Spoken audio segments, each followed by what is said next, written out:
cuối rồi tàn biệt nhau. Ngày mai mình sẽ mất nhau thật rồi, mỗi người mỗi nơi tìm hạnh phúc mới, để không ai phải phiền lụy đến ai.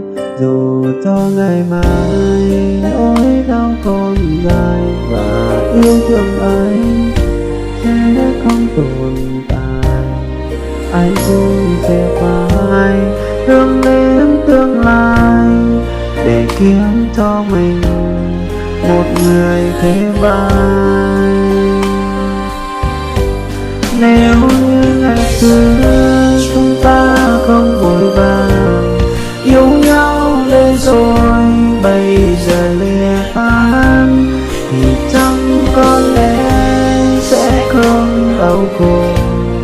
Yêu thương vụn vỡ thêm một lần nữa, giờ anh sẽ không níu tay em lại, để yêu thương ấy dần dần phôi phai.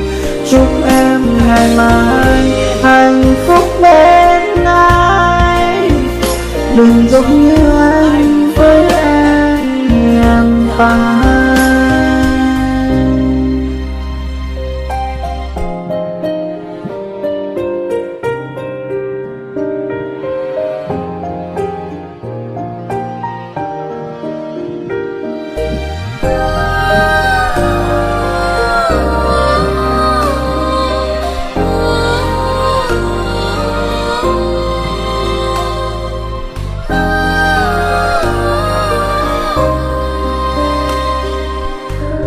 Một nụ hôn cuối rồi tàn biệt nhau.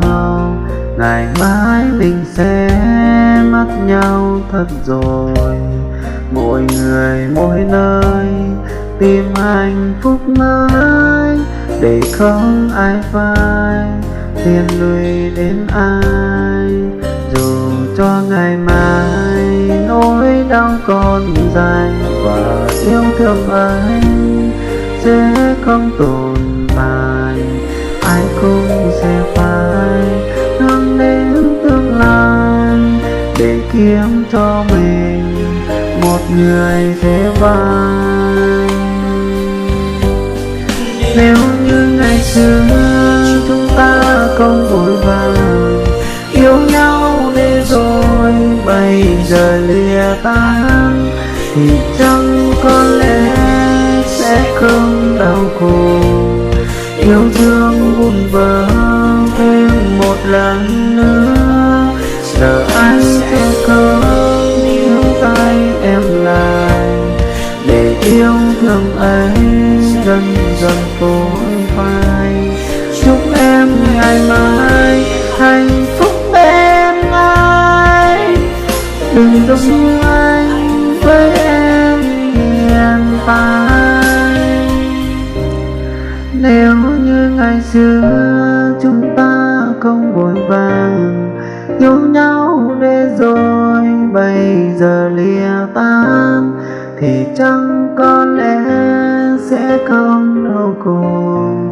Yêu thương vụn vỡ thêm một lần nữa, giờ anh sẽ không níu tay em lại, để yêu thương ấy dần dần phôi phai.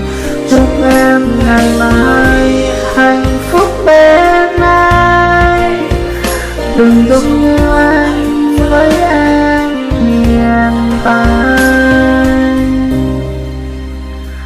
đừng giống như anh